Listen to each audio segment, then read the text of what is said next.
영어입니다. 자, 오늘은 첫 번째로 고등학교 지필고사를 어떻게 하면 성공적으로 마무리를 할 수 있을까, 여기에 대해서 좀 얘기를 나눠볼 거예요. 자, 첫 번째로 대상 학생은 어떤 학생들이냐면은 보통 이제 4등급에서 5등급 또는 3등급 정도 받는 아이들, 특히 4등급에서 이제 3등급으로 올라갈 수도 있고 조금 덜 공부하면 5등급으로 떨어질 수 있는 이런 아이들을 대상으로 하고 있다는 점 좀 명심해 두시고요. 자, 첫 번째로 한번 가볼게요. 자, 첫 번째, 본문은 숲에서 나무를 정리할 것. 자, 이게 어마어마하게 중요한 말인데, 자, 우리 친구들이 기본적으로 지문을 볼 때 지문을 문장부터 시작을 하는 경향이 있어요. 문장부터. 이게 맞는 거죠, 사실은. 근데 우리는 지금 뭐 하고 있어요? 시험 공부를 하고 있죠. 시험 공부. 자, 여러분, 시험 공부의 목표가 뭐예요? 시험 공부의 목표. 시험 공부의 목표는 하나라도 더 맞는 거죠. 하나라도 더 맞는 것이고, 자, 여기서 우리가 생각해야 될 거, 우리가 이제 일주일 정도 남았단 말이야. 일주일 동안 우리가 열심히 공부를 하면은 실력이 오를까 안 오를까? 실력이 당연히 오르지 않습니다. 이게 굉장히 중요한 거예요. 실력이 오르지 않아요. 그럼 여기서 우리가 할 수 있는 건 뭐냐면 암기할 것, 그리고 최대한 이해할 것, 이런 것들을 구분하셔서 머릿속에 최대한 많은 데이터를 가지고 가서 시험장에서 쏟아내고 오겠다, 이 마음가짐으로 공부를 해야 된다, 이런 말이에요.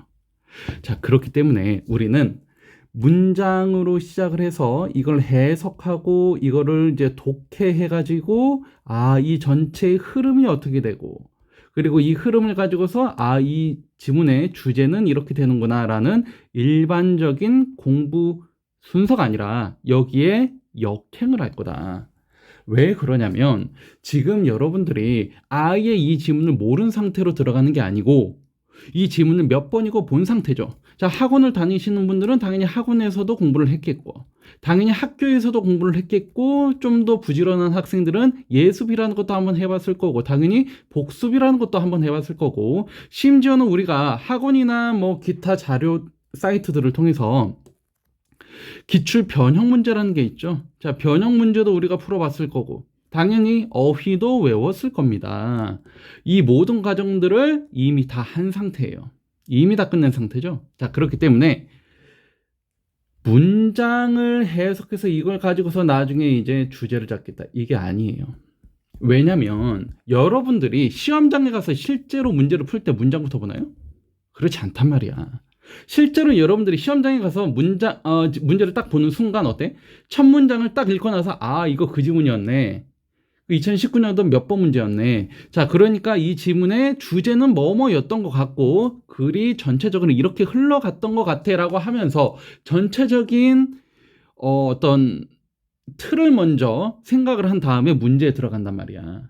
이게 일반적으로 학생들이 시험을 볼 때 문제를 푸는 이제 프로세스가 되는 거죠. 그렇기 때문에 우리는 뭘 염두를 해둬야 되냐면 여러분들이 진짜 시험장에서 어떤 사고의 흐름을 가지고서 문제를 풀어낼 수 있는가, 이 과정에 좀 집중하셔서 그 과정을 연습하는 거다, 이렇게 생각을 하셔야 된다. 알겠죠? 자, 그러니까 우리는 주제부터 시작을 하는 거예요. 주제부터 시작을 합니다. 자, 그럼 여러분들이 참 못하는 게 뭐냐면 이게 주제 잡는 거야. 주제 잡는 거. 여러분들 주제 어떻게 잡아요? 자, 그러면 어떤 사람들은 자, 주제라고 하는 거는 자, 주제문이라는 게 있다. 자, 주제문이 주제다라고 얘기를 하는데 이거는 반은 맞고 반은 틀린 말. 왜냐면 주제문이 없는 경우도 있습니다. 자, 예를 들어서 예전에 이제 수능에서 이제 기출되었던 문제였는데 예시만 한 4가지가 나와. 예시만 4가지, 5가지 쭉 나오고 그 다음에 끝나. 지문이. 이거는 그러면 예시들의 공통점을 가지고서 사실은 주제를 추론을 해야 했었던 그런 문제다라고 보셔야 되는데, 주제문이 있는 경우도 있고 없는 경우도 있습니다. 그리고 주제문이 하나인 경우도 있고 여러 개인 경우도 있다라고 생각을 하셔야 돼. 그러니까 주제문을 가지고서 주제를 잡는다라고 하는 거는 사실은 선후가 바뀐 말이다라고 이해를 하시는 게 좋고, 우리는 주제를 어떻게 잡아야 되냐면 중심 소재와 중심 속성을 가지고 찾을 겁니다. 자, 그럼 중심 소재가 뭐냐? 반복 많이 된 애들 있죠. 반복 많이 된 애들. 자, 그리고 하나가 더.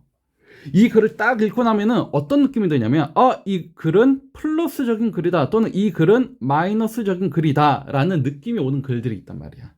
그럼 그 글들을 보면서 역으로 추론을 하는 거죠. 어떻게? 뭐가 플러스였지? 맞아, 이게 플러스였구나. 이게 왜 플러스였지? 이런 이유 때문에 플러스였구나 라고 하면서 역으로 올라가는 거예요.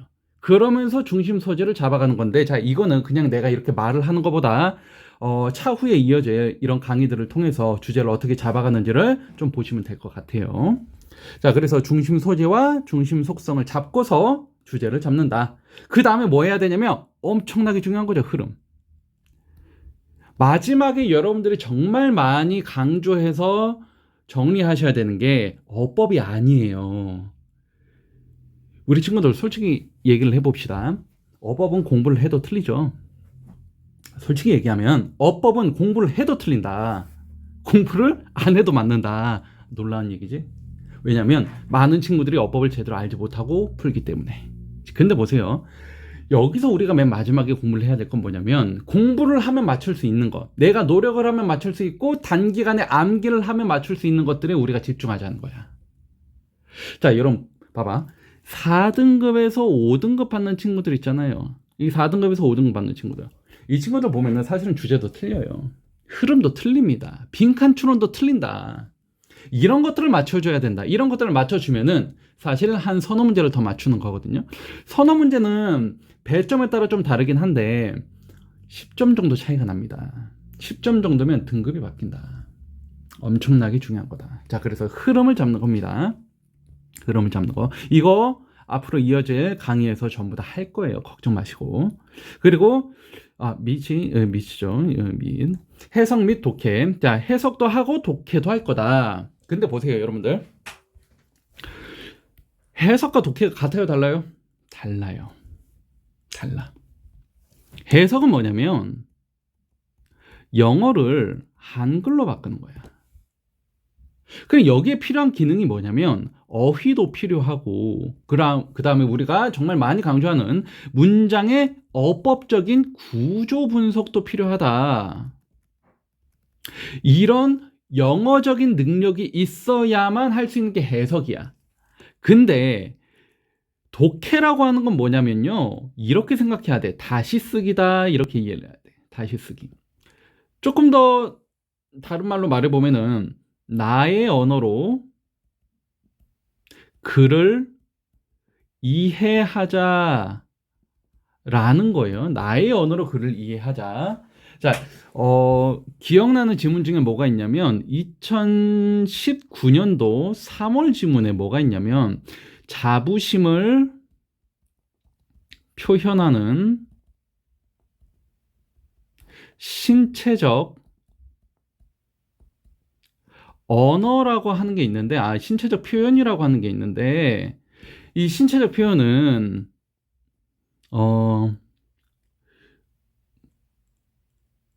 유전적이었나? 유전적으로 기반이 되어 있냐, 아니면은 문화적으로 특정하냐, 이런 지문이 하나가 있었어요. 자, 근데 유전적으로 기반을 이룬다라고 하는 거는 이거 어떻게 이해를 해야 되냐면, 사람마다 비슷하겠구나, 이렇게 이해를 해야 된다고. 문화적으로 특정하다라는 말이 나오면은 얘는 사람마다 다를 수가 있겠구나 라는 말로 바꿔서 이해를 해야 된다는 거지. 이게 굉장히 중요합니다. 왜냐면 우리 뇌는 엄청나게 많은 거를 한 번에 기억을 못해. 특히나 여러분도 우리 학생들이 기억력이라고 하는 거, 특히 암기라고 하는 게 시간에 따라 영향을 많이 받는다라고 생각을 하는데, 시간보다는 사실은 다른 정보와의 싸움이다라고 이해하는 게 편해요. 우리가 휘발성이 강한 과목이다라고 얘기를 많이 하잖아, 영어는. 외워도 끝이 없다. 어제 외웠는데 오늘 또 까먹고. 왜 그러냐면 시험 기간에는 특히나 너무나 많은 정보가 들어오죠. 특히 시험 일주일 전, 2주일 전에는 너무나 많은 정보가 들어온다. 그렇기 때문에 그 정보에서 이전에 있었던 정보는 금방 없어지게 된다. 다른 정보가 그 자리를 차지를 하기 때문에. 그렇기 때문에 마지막에는 공부를 하실 때 최대한 이 데이터를 나에 특화되어서 그리고 용량을 좀 줄여서 압축적으로 이해를 할 필요가 있어. 그게 나만의 언어로 소화해서 이해를 하는 거죠. 그러면 훨씬 더 이해도 잘 되고 암기도 잘 된다라고 생각을 하셔야 돼. 그리고 이제 맨 마지막 이제 어휘인데 어휘는 뭐 이제 다 외우시면 되는 거니까. 자, 이렇게 주제, 흐름, 해석 및 독해, 그리고 어휘 이런 순서대로 이제 방향을 잡아가면서 지문을 정리를 하시면 되겠다. 자, 두 번째. 한글만 정리하는 친구들이 있어. 맨 마지막에 여러분들 봐봐. 공부 안 하는 친구들. 특히 이제 영어가 좀 자신 없는 친구들. 공부는 해야 되겠는데 영어를 볼 자신은 없고 그러니까 어떻게 해? 계속 한글만 읽죠. 어떤 문제가 생겨요? 그러면 굉장히 낯설다. 학교에 가면. 특히나 선생님이 단어라든가 문장을 변형이라도 한 경우에는 그냥 낚여버린다. 반드시 한글만 보면 안 된다. 반드시 영어와 한글을 동시에 본다. 자, 그럼 봐. 영어를 못하고 지문 분석이 안 되는 친구들은 이걸 어떻게 해야 되냐면 영어와 한글을 같이 매칭을 시킨다 이렇게 생각하셔야 돼. 그러니까 영어를 해석하라는 게 아니에요. 한글이 나왔을 때 이 한글을 이렇게 영어로 작성이 되는구나. 이러이러한 단어들이 나오는구나. 이런 식으로라도 만들어서 가셔야 된다. 익숙하게 만드는 겁니다. 영어가 어려운 게 아니에요. 익숙하지 않기 때문에 낯설기 때문에 어렵다고 느끼는 건데 익숙하게 만드는 게 중요하다. 특히 영어를. 그러니까 당연히 어휘는 당연히 외워야 되는 거죠. 그렇죠? 자, 세 번째. 얇고 넓게 보는 게 아니고 한 지문씩 한 지문씩 깊이 공부를 하는 겁니다. 무슨 말이냐면 자, 시험 범위가 만약에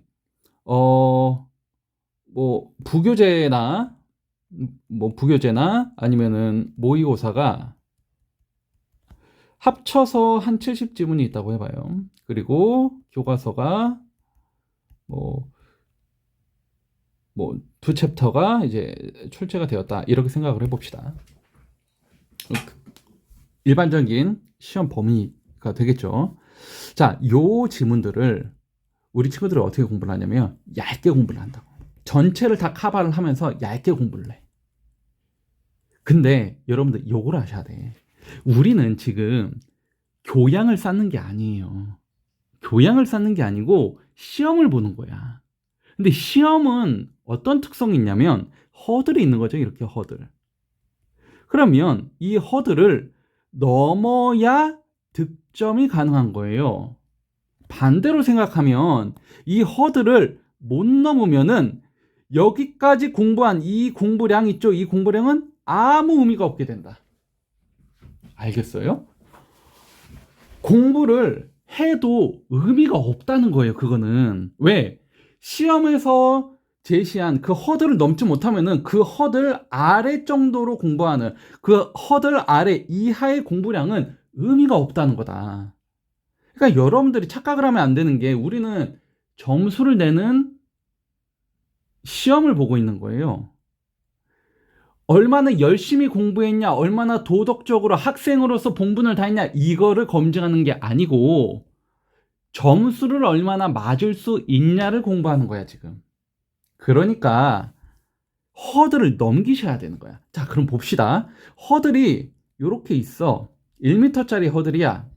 내가 0.9m만 공부를 했어. 그러면 0.9m가 아무 의미가 없어지는 거다.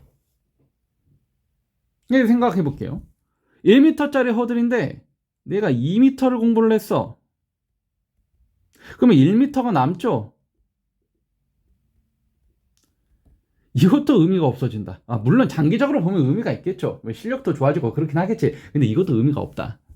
그럼 우리한테 가장 적합한 이제 높이는 어떻게 돼? 한 1m 한 10cm 정도.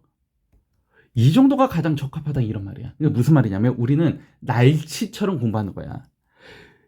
항상 수면 아래에서 이렇게 수영하고 다니다가 시험 때만 되면 날아올라서 허들을 뛰어넘고 그리고 다시 이제 심해로 가라앉는, 이게 날치가 되면 된다. 우리는 날치처럼 공부하면 된다.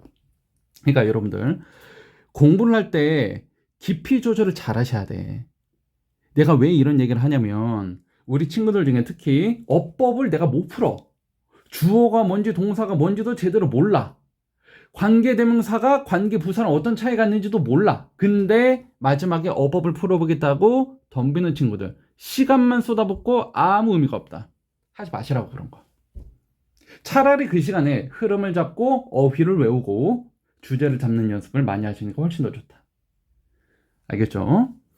자, 그래서 얇고 넓게 공부하는 게 아니야. 한 지문씩 공부하는 거고 관련 문제를 한 번에 다 푸는 거야. 왜 그러냐면 여러분 봐봐. 만약에 시험에 한 달이 남았어. 시험에 한 달이 남아있으면은 여러분들 오늘 공부한 이 지문이 한 달 뒤에도 제대로 기억이 날까? 안 난단 말이야. 근데 지금 일주일 전이잖아. 일주일 전에 공부한 거는 기억이 날까 안 날까? 납니다. 이게 신기하게도. 신기하게도 나. 근데 제대로 공부를 안 하잖아. 그러면 기억이 안 나요. 어떻게 공부를 해야 되냐면 각인시켜야 되는 거야. 머리에 각인을 시키는 거야. 머리에 완벽하게 각인을 시켜서 이 지문은 완벽히 이제 내가 이해를 했어 라는 느낌까지 가면은 이게 기억이 납니다. 그러면 시험 전날에 어마어마하게 도움이 많이 된단 말이야. 무슨 말인지 알겠죠? 그래서 한 지문씩 공부하고 지문을 공부했으면은 그냥 바로 문제를 풀어. 바로 문제, 기출문제라든가 아니면은 변형 문제라든가 이런 거 각 학원에서 다 많이 받았을 거예요. 그러면 그 문제를 쫙 풀면 됩니다. 자, 그리고 하나만 더. 문제를 많이 풀 필요는 없어요. 자, 관련 문제라고 하는데 이거 지문당 한 5문제 정도 풀면은 많이 푸는 겁니다. 왜냐면 우리가 영어만 공부를 하는 게 아니야. 수학도 해야 되고 국어도 해야 되고 암기 과목도 많이 있고 그렇잖아요. 그렇죠? 그래서 5문제 정도 풀면 되고, 자, 특히 중요한 거, 다 풀었는데 어떻게 해요? 다시 풀어요. 똑같은 문제를 다시 풀면 돼. 근데 요번에는 어떻게 풀어야 되냐면 역으로 생각을 하는 거야. 왜? 이미 웬만한 거는 답이 보일 거야. 답이 딱 보이면은 여러분들 어떻게 생각하셔야 되냐면, 만약에 순서 문제가 나와서 B, A, C라고 해봐. B, A, C. 그러면 답은 알고 있어, 내가. 여러분들 어떻게 해야 되냐면 스스로 스토리텔링을 해야 돼. 왜 이 지문의 순서 배열 답이 B, A, C일까? 맞아. 이런 내용 다음에 이런 내용 나오고, 맞아. 이 내용 다음에 반박하는 내용, 이 내용이 나왔었지. 그러니까 답은 B, A, C가 돼야 될 거야. 라고 역으로 본인한테 스스로 가르쳐 보란 말이야.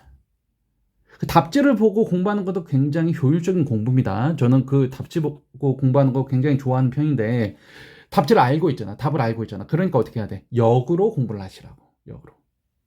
굉장히 좋은 공부 방법입니다. 그러니까 같은 문제를 반복적으로 풀 때는 문제를 푼다가 아니에요. 그때는 문제를 푼다가 아니고 문제를 분석한다야. 문제의 취지를 본다, 이런 느낌으로 덤비셔야 된다고. 그러면 공부가 많이 됩니다. 그리고 시중에 떠돌아다니는 문제 중에서 별로 안 좋은 문제들도 많아요. 그러니까 풀어봤자 괜히 편견만 생기는 그런 이상한 문제들이 있단 말이야. 그런 문제들을 푸느니 차라리 좋은 문제 5문제를 잡아놓고 그 문제만 계속해서 반복적으로 풀어보는 것, 그리고 역으로 산출해보는 것, 그런 거를 해보시는 게 훨씬 더 좋다.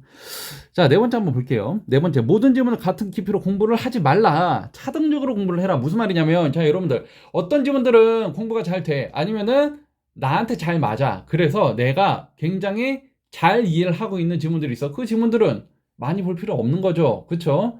그 지문들은 가볍게 순서, 흐름, 주제 이 정도만 잡고 넘어가셔도 괜찮아. 근데 어떻게 해도 안 되는 지문들이 꼭 몇 개가 있어요. 이해가 안 되는 지문들도 있어. 심지어는 그런 지문들은 어떻게 해야 되냐면, 첫 번째, 선생님이나 강사분들한테 질문을 해서 가능하면 이해를 하려고 한다. 근데 이해가 안 된다. 그럼 외우시면 돼. 그런 지문들이 많지도 않아. 한 70개 전체 지문 중에서 한 7개, 8개 요 정도 있을 거란 말이야. 그 지문들은 어떻게 하셔야 되냐면 외우셔야 되는 거야. 그런 지문들은. 어떻게 외우냐면은 많이 보셔야 돼. 그러면은 저절로 외워지는 겁니다. 어떻게 봐야 되냐면 영어를 보는 게 아니에요. 일단은 영어를 보는 게 아니고 한글을 먼저 이해를 하셔야 돼. 한글을 먼저 이해를 하시고 이 이해를 하면서 암기를 하는 거야. 이해를 하려고 여러 번 볼 거 아니야. 근데 이해가 안 돼. 근데 뭐는 되는 거야? 암기는 되는 거야. 그럼 어떻게 돼? 이해가 됩니다. 그 다음에 뭘 보는 거야? 영어를 보는 거야. 이렇게 하셔야 된다고. 특히 등급이 좀 잘 안 나오는 친구들은 이렇게 공부를 하시라고. 알겠죠? 우리 친구들의 문제는 영어를 못한다가 아니야. 영어도 못한다, 야. 영어도 못한다. 그러니까 한글이라도 잘 이해를 하셔야 된다고.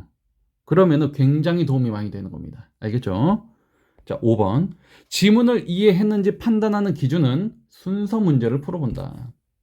되게 좋은 겁니다. 왜냐면 우리가 이해한 지문들 있죠. 이해한 지문들. 그러면 그 지문은 첫 문장을 딱 보자마자 뭐가 생각나냐면, 아, 맞아. 이거 이런 내용 있고 이런 내용 있고 이런 내용 있고 이런 내용이 있었어. 라고 전체 글의 흐름이 머릿속에 그려집니다. 그럼 봅시다. 우리가 해석을 하잖아요. 독해를 하잖아. 근데 이것들도 문장으로 해석하고 문장으로 독해하는 게 맞긴 한데 전체적인 맥락은 어디서 가져오는 거야? 흐름에서 맥락이 오는 거예요. 그러니까 흐름을 알고 있으면은 오히려 독해라든가 해석에도 엄청나게 많은 도움이 된다. 이렇게 이해를 해야 되는 거죠. 그러니까 흐름이 그만큼 중요하다. 근데 그 흐름을 물어보는 문제가 뭐예요? 그게 순서 배열 문제가 된다. 순서 배열 문제를 많이 풀어보셔야 된다. 그리고 순서 배열 문제를 풀 때 당연히 주제 먼저 잡는 겁니다. 흐름 잡는 거죠. 그리고 눈으로 보면서 해석 정도도 해줘야 된다. 그러면서 이 세 가지는 반드시 가져가야 되고 당연히 어휘도 가져가야 되는 거죠. 요거까지만 검증을 해도 웬만큼 걸러낼 수 있다. 내가 이해한 지문과 이해 못한 지문을 걸러낼 수 있기 때문에 순서 문제를 풀면서 내가 이해한 지문인지 못한 지문인지를 구별을 좀 해보시면 굉장히 좋다. 이 구별을 언제 하셔야 되면 특히 이 5번을 이거를 시험 전날 하는 거예요. 많은 친구들이 물어보세요. 뭘 물어보냐면 쌤, 시험 전날에 모든 지문을 다 봐야 되나요? 예, 다 봐야 돼요. 안타깝게도 우리는 모든 지문을 다 본다. 근데 차등적으로 봐야 되는 거지 당연히. 근데 그 차등적으로 내가 이해했다 이해 못했다, 이해한 지문은 좀 덜 봐도 되는 거고 이해 못한 지문은 좀 많이 봐야 되는 거고, 그 기준점이 뭐라고? 그게 순서 문제를 풀어보는 거다. 이해됐나요? 자, 6번 갑니다. 자, 소재와 속성의 변화에 주목할 것. 이게 요새 문제의 트렌드입니다. 이 요새 문제의 트렌드야. 이런 거를 다시 쓰기라고 하고 또는 뭐 재진술이라고도 이야기를 합니다. 어떤 의미냐면은, 자, 예를 들어서, 자, 포유류는 자신의 감정을 나타내는 행위를 한다 라고 주장을 했다고 해봐. 근데 밑에 예시가 뭐로 나오냐면은, 고릴라는 분노를 나타내기 위해 가슴을 친다라고 나온다고 해봐. 그럼 봅시다. 여러분, 여기에 나오는 포유류는 고릴라가 되는 거죠. 감정을 나타내는 분노를 나타내기 위해서가 되는 거고, 행위를 한다는 가슴을 친다. 이렇게 1대1로 대응이 되는 거예요. 굉장히 중요합니다. 이거는 평가원에서도 빈칸 추론을 만드는 논리로 쓰고 있는 겁니다. 즉, 이렇게 1대1로 대응이 된다. 이런 거를 우리가 좀 어려운 말로 동어라고도 하고, 문맥적으로 봤을 때 동의어다라고도 표현을 합니다. 이음동어, 문맥상의 동의어 다 같은 말이죠. 1대1로 대응을 한다는 거야. 그러니까 요거를 여러분들이 이해를 하셔야 돼. 그럼 예를 들어서 봅시다. A라는 게 일반적이다, 나중에 보편적이다, 그리고 나중에 평범하다. 다 같은 말이죠. 아니면은 이렇게도 볼 수 있지.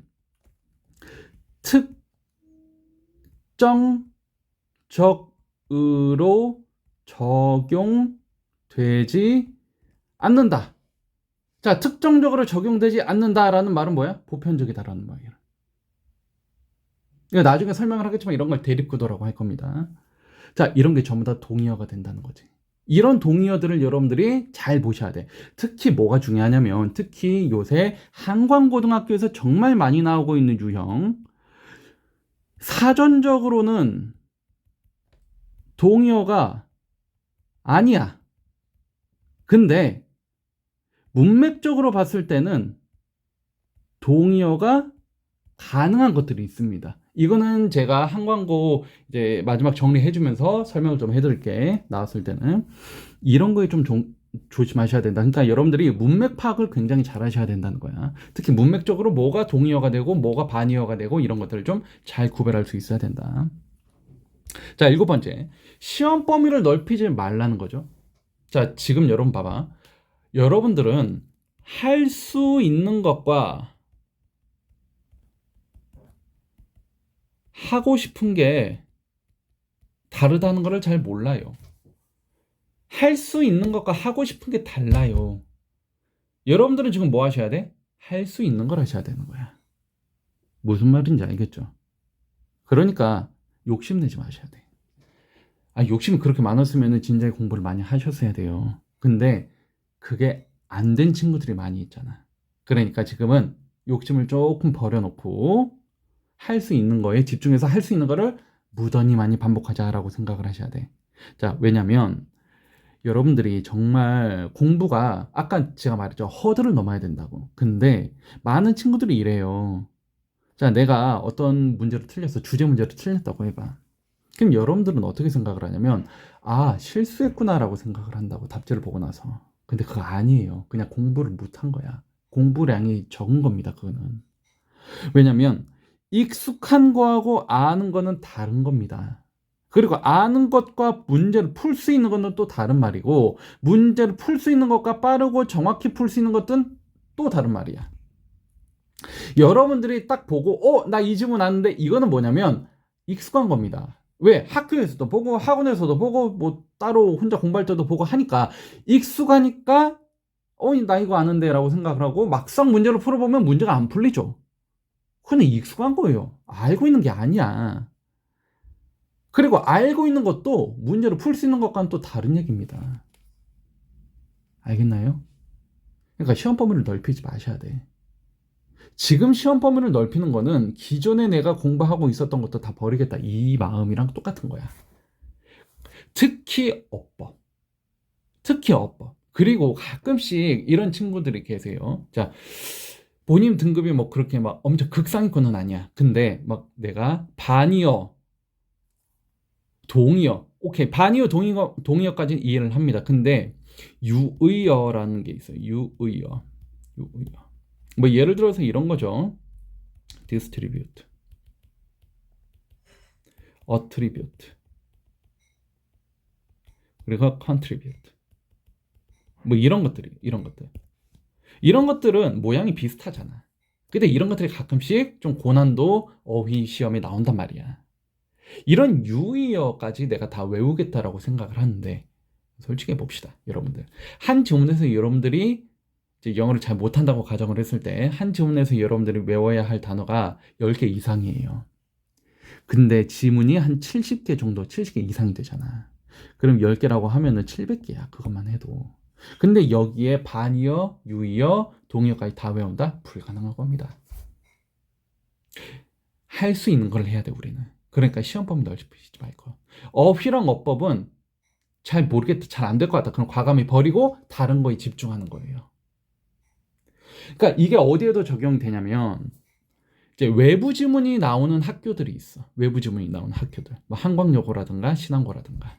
외부 지문이 나오는 학교들이 있는데, 그 학교들에서는 외부 지문에 집중을 하는 게 아니야, 여러분들. 무슨 말이냐면, 외부 지문이 나왔을 때 풀 수 있는 외부 지문이 있고, 풀기가 굉장히 까다로운 외부 지문이 있어요. 특히 신한고 같은 경우.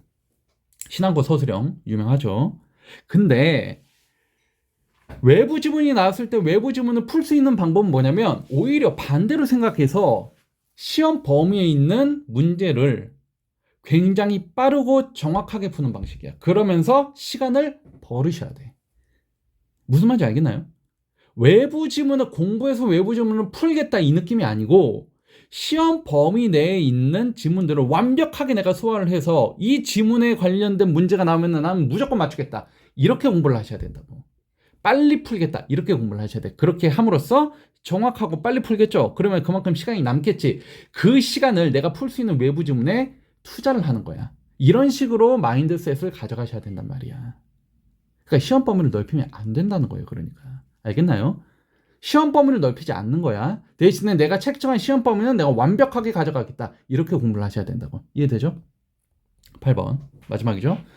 자, 어법은 평소 실력이 좌우합니다. 자, 마지막에 여러분들 봐. 한 2주 내가 어법을 많이 공부를 해서 어법을 풀 수 있다, 없다? 물론 이제 실력이 늘긴 하겠죠. 근데 드라마틱하게 늘지 않는다. 차라리 다른 걸 푸는 게 낫다. 그래서 평소 실력이 어법은 좌우를 합니다. 근데 가끔씩 보면은 지문에 특수한 어법들이 있어. 뭐 도치가 나온다거나 가정법이 나온다거나 대동사가 나온다거나 강주구문이 나온다거나 뭐 이런 식으로 굉장히 특이한 어법들이 있단 말이에요. 그런 어법들이 있으면 어때? 출제가 될 가능성이 높다. 그리고 출제가 된다면 답으로 선택이 될 가능성도 상대적으로는 높다. 그러니까 그 어법들은 가져가도 괜찮다. 이렇게 생각을 하셔야 되죠. 알겠죠? 자, 그리고 하나 더. 교과서 비중이 높은 학교들이 있어요. 예를 들어서 한광고등학교. 교과서 비중이 높은 학교는 어떻게 해야 돼? 교과서 챕터마다 목표어법이 있단 말이에요. 자, 요번 챕터의 목표어법은 뭐 관계부사와 뭐 분사구문입니다. 이렇게 나온단 말이죠. 그럼 관계부사와 분사구문 관련된 지문의 내용들은 반드시 익히셔야 된다. 알겠죠? 그 정도까지 하시면 어법 충분하다라고 생각을 하시면 된다. 자, 이렇게 8가지를 가지고서 여러분들이 마지막 일주일을 잘 준비를 하셔야 된다. 이 8가지를 염두에 두고 잘 준비를 해 보신다면은 생각보다 많은 걸 얻어 가실 수가 있다. 그리고 이 8가지를 제가 강조를 했잖아요. 근데 그 강조한 것 중에서 정말 중요한 게 뭐냐면 글의 전체적인 맥락이나 흐름을 반드시 잡고 가셔야 된다는 거. 근데 그 맥락이나 흐름을 잡기가 어렵다. 우리 친구들이 어휘 외우는 거 이런 건 좀 잘해요. 근데 맥락을 잘 알아가지고 흐름대로 잘 이해를 하는 거를 잘 못한다. 그래서 만든 강의가 지금 마지막 막판 정리 강의입니다. 자, 오늘부터 이제 계속 순차적으로 올라갈 거고 아마 다음 주 수요일까지 하면은 한광고등학교 한광여고는 다 올라갈 거예요. 그러면은 그거라도 보고 공부를 좀 하셔야 된다. 그러니까 그 영상만 본다고 해서 점수가 많이 오르진 않아요. 당연히 오르긴 오르겠지. 근데 많이 오르진 않을 거다. 근데 그 영상을 보고 하라는 대로 공부를 하셔라. 특히 순서 문제를 좀 많이 풀어봐라. 그러면은 반드시 좋은 결과로 보답을 할 거다. 자, 여기까지 하고 이제 다음 강의부터는 막판 정리 강의로 다시 찾아뵙겠습니다.